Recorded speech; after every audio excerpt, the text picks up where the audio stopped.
Selain daripada ibu bapa yang dapat menonton Kak Prik ni, kita boleh tengok anak-anak ada aktiviti yang mereka suka dan mereka boleh jalankan bersama-sama dengan keluarga. Sambil tengok race, boleh mewarna. Anak-anak pun happy sambil mewarna. Saya join pertandingan mewarna ni untuk mengisi masa lapang anak. Selain daripada layan hobi bapak dia tengok motor, anak pun ada aktiviti.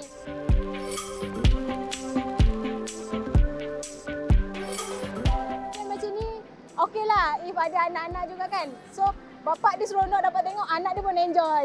Lagi dapat hadiah, lagi suka. Jadi bila masa ibu bapa ada hobi mereka sendiri, anak-anak pun patut ikut sama supaya bila nilai-nilai kekeluargaan tu dapat dipupuk sama-sama supaya semua dapat merasa kegembiraan dan juga kemeriahan Kak Prik yang kita jalankan kat sini.